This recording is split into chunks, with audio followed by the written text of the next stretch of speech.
আসসালামু আলাইকুম রহমতুল্লাহ। সুপ্রিয় শিক্ষার্থীবৃন্দ, মেকানিক্যাল ইঞ্জিনিয়ারিং চ্যানেলের পক্ষ থেকে তোমাদের সকলকে জানাচ্ছি আন্তরিক শুভেচ্ছা। এই ভিডিওটা তৈরি করছি সপ্তম শ্রেণীর শিক্ষার্থীদের জন্য। 2025 সালের সপ্তম শ্রেণীর বিজ্ঞান বইয়ের দ্বিতীয় অধ্যায় উদ্ভিদ ও প্রাণীর কোষীয় সংগঠন এর 8 নম্বর পর্বে আজকে দেখব 17 পৃষ্ঠার কাজের সমাধান। শিক্ষার্থীরা ভিডিওটির ডিসক্রিপশনে এবং পিন কমেন্টে প্লেলিস্টের লিঙ্ক দেওয়া আছে, সেখান থেকে তোমাদের যার যে বিষয়ের ভিডিও দরকার খুব সহজে দেখে নিতে পারবে। 17 পৃষ্ঠায় রয়েছে যে কাজটি, তুমি চোখ বন্ধ করো, কিছু দেখতে পাচ্ছ কি? কান হাত দিয়ে বন্ধ করো, কিছু শুনতে পাচ্ছ কি? তুমি পড়া মনে রাখো কিভাবে? এই কাজগুলো করতে তোমার দেহের কোন টিস্যু সাহায্য করে তার একটি কোষের চিত্র অঙ্কন করো, বিভিন্ন অংশের নাম লেখো। এগুলো খুবই ভালো প্রশ্ন। তো এই কাজগুলোর মাধ্যমে আমাদের দেহের কিছু গুরুত্বপূর্ণ ইন্দ্রিয় কীভাবে কাজ করে তা সহজেই বোঝা যায়। এখন আমরা একে ব্যাখ্যা করব। চোখ বন্ধ করার পর কিছু দেখার বিষয়। যখন আপনি চোখ বন্ধ করেন তখন আপনার চোখের মাধ্যমে কোনো আলো প্রবাহিত হয় না এবং আপনি কিছু দেখতে পান না।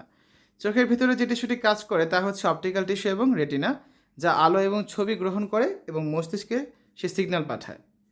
কান দিয়ে কিছু শোনার বিষয়।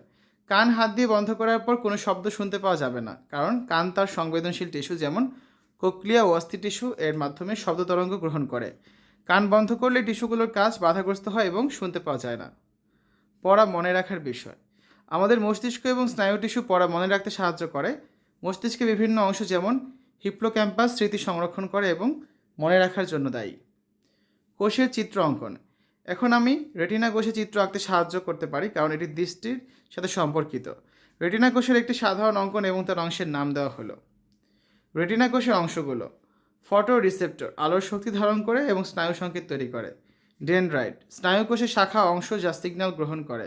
অ্যাক্সন, স্নায়ুকোষের প্রধান অংশ যা সিগন্যাল প্রেরণ করে। মাইলাইন শিট, স্নায়ু সংকেত দ্রুত প্রেরণ করতে সাহায্য করে। এটি একটি সাধারণ রেটিনা কোষের চিত্র যা দৃষ্টির সাথে যুক্ত। ঠিক আছে, এই যে এখানে ছবিটা দেওয়া আছে। এখানে এটি রেটিনা কোষের চিত্র দেওয়া হচ্ছে যাতে বিভিন্ন অংশ যেমন ফটো রিসেপ্টর, ডেনড্রাইট, অ্যাক্সন এবং মাইলাইন শিট দেখতে পাওয়া যাচ্ছে। আশা করি এটি আমাদের কাজের জন্য সাহায্য করবে। তো এই হচ্ছে শিক্ষার্থীরা আজকের আলোচনার বিষয়। আগামী ক্লাসে আমরা অন্য একটি পৃষ্ঠার কাজ নিয়ে আলোচনা করব। এতক্ষণ তোমরা দেখেছো সপ্তম শ্রেণীর বিজ্ঞান বইয়ের দ্বিতীয় অধ্যায় উদ্ভিদ ও প্রাণীর কোষীয় সংগঠন, যেটা রয়েছে তোমাদের বইয়ের 17 পৃষ্ঠায়। যে কাজটি ছিল আজকে আমরা তার সমাধান করেছি। আশা করি তোমাদের কাছে এই ভিডিওটি ভালো লেগেছে। আমাদের চ্যানেলের অন্যান্য ভিডিওগুলো দেখার আমন্ত্রণ জানিয়ে আজ এখানে বিদায় নিচ্ছি। আল্লাহ হাফেজ।